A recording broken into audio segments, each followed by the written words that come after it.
Hello, Happy New Year 2023. How are you all? I hope you are all fine. Today we are going to study about TOEFL preparation karena banyak sekali yang meminta untuk mempelajari bagian ini. Yeah, I know that you are going to pursue your career, you're going to have a scholarship, you're going to find out a better job. So I hope the YouTube that I will prepare for you will help you a lot, yeah. And don't forget to subscribe and like my YouTube channel, Lasma Dwina. And today we are going to study about listening section. Are you ready?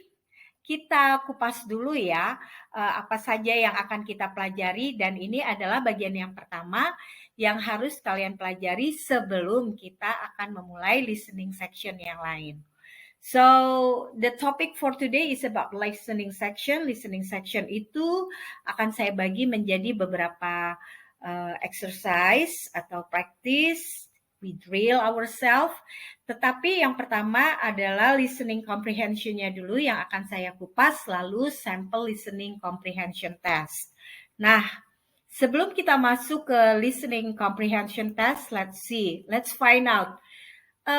In the listening comprehension, there will be formats, ya, format of the test.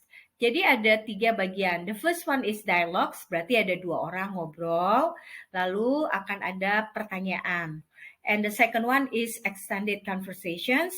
Biasanya hanya ada 2 percakapan, conversations, percakapan, and lebih lama, ya, lebih panjang. And consists of 7 until 8 items.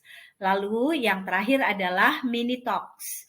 Nah, mini talks ini biasanya bukan berbentuk dialog, tapi monolog. And there are about 3 talks, berarti ada 3. Lalu mendengarkan 3 itu terdiri dari 12 sampai 13 items atau pertanyaan. So, the total questions will be about 50 items dengan waktu tempuh 30 menit. Ya, jadi kita harus betul-betul mempersiapkan diri ya kalau kita mau ikut listening section atau TOEFL test ya. Nah, kita mulai dari bagian yang pertama. Perhatikan, saya akan memberikan strategi. Ini yang tertulis, tetapi akan saya terjemahkan. Yang pertama, kenali directions atau perintah setiap bagian sebelum exam, sebelum ujian ya. Remember that you are not permitted to turn the page to look over. Jadi nggak bisa lihat sebelum disuruh balik ya. Nah, tapi sekarang kan sudah ada computerized, itu bahkan akan hanya ada terlihat di screen atau layar itu hanya 1 pertanyaan, lalu options-nya. And if you have any difficulties hearing the audio, sebelum itu kan nanti ada simulasinya dulu. Nah, baru kalau kita sudah klik selesai simulasi, masuk ke latihan, pada saat kita simulasi, kita perhatikan apakah audionya terdengar dengan jelas. Kalau tidak, inform one of the proctors. Pengawasnya kita beritahu bahwa ternyata kurang jelas atau bagaimana. Kenapa? Karena once the test has begun, kalau udah mulai nggak bisa diberhentikan, kita yang rugi ya. Lalu yang berikutnya, never skip any items. Nah, ini yang suka yang terjadi ya, apalagi kalau computerized, waktunya sudah limited, jadi Anda langsung saja pertanyaannya ini apa, just guessing. Jadi kirologi atau ilmu mengira-ngira ini sangat diperlukan di sini. Lalu answer each item as quickly as you can. Kenapa? Yang diperlukan itu biasanya hanya 6 detik, 1, 2, 3, 4, 5, 6. Sudah itu ya harus langsung jawab. Any answer is okay. Kenapa? Karena kita tidak boleh skip items, rugi ya. Lalu the last one, but the most important one is concentration. Pada saat kita mengerjakan konsentrasi, jangan sampai kita ingat, oh tadi taruh kunci mobil di mana ya, atau tadi udah kunci rumah belum ya? Nah, itu. Jadi konsentrasi and never get distracted by anything that you have seen in front of you or someone beside you. Jangan pernah terdistract, terganggu ya. Once you choose the answer, don't think about the last item, tapi siap-siap untuk the next one. That's why saya bilang tadi 6 detik sudah cukup. Don't daydream, jangan ngelamun ya. Jangan melamun, and focus your attention on the audio and on the choices in your textbook ya. This is very difficult, tetapi bisa dikerjakan kalau kita berlatih. Nah, sekarang kita mengenali directions-nya ya. Kita mulai dari yang part A. Masih ingat tadi part A? Ya, part A tadi adalah dialogues. A ngomong, B ngomong, lalu pertanyaan. Kalau yang B, part B, itu extended conversations. A ngomong, B ngomong, A ngomong, B ngomong, A ngomong, B ngomong, lalu selesai pertanyaannya bisa 3, 2, 3, 4 pertanyaan. Lalu kalau yang part C itu ngomong terus, lalu pertanyaannya bisa 3-4 pertanyaan ya. Kita mulai dari yang pertama. Oke, let's see here part A. Nah, di sini perhatikan directions-nya. Each item consists of a brief conversation involving, terdiri dari 2 speakers. Jadi ada 2 pembicara, kamu dengarkan dan hanya 1 kali diperdengarkan. Jadi betul-betul konsentrasi, and there will not be written what, tidak written out, tidak tertulis. Jadi terutama untuk speaker yang kedua. Jadi perhatikan karena kata kuncinya biasanya ada di speaker yang kedua. Saya belum memberikan contoh ya, tapi ini kita hanya mengenali directions-nya dulu ya. Perhatikan ini adalah directions-nya ya. Jadi when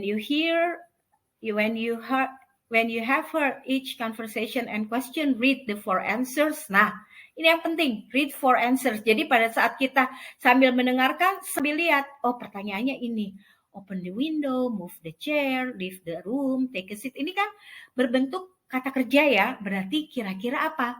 Oh ini kira-kira apa ya, kegiatan apa yang akan dilakukan. Jadi kita bisa mengira-ngira, memprediksi pertanyaannya apakah tentang tempat, tentang waktu, tentang orang, tentang hubungan, atau tentang satu subjek. Jadi pay attention to the options that you have had there ya.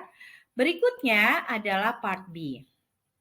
Nah, seperti yang saya sudah bilang tadi, ini extended conversation. Jadi percakapan yang lebih panjang antara 2 speakers. Nah, perhatikan, when you have heard the questions, read the 4 answers, select one. Nah, ini juga seperti tadi, jangan lupa kita harus memperhatikan dengan jelas apa yang akan kira-kira ditanyakan. Kalau di paper based, itu kita bisa melihat seperti ini tampilannya ya. And you can directly or easily make a guess ya. Oh ini pertanyaannya, berarti nanti kira-kira pertanyaannya mengenai siapa, number 31 siapa, number 32 waktu, number 33 seperti tadi kegiatan yang akan dilakukan atau sesuatu yang akan dilakukan. Ini kalau di paper based. Kalau di computer based ini tidak seperti ini. Tapi hanya tertulis number 31 dulu, 32, lalu 33. Berarti yang harus kita lakukan adalah seperti tadi, seperti yang pilihan yang A, part A tadi. Jadi kita lihat, oh ini kira-kira pertanyaannya akan mengenai mungkin siapa orang ini. Kalau options-nya number 32 mengenai waktu. Kalau 33 berarti apa yang akan dilakukan. Seperti itu ya. Oke, kita lanjutkan ke berikutnya, part C. Nah, ini part C. Seperti yang saya sudah sampaikan tadi.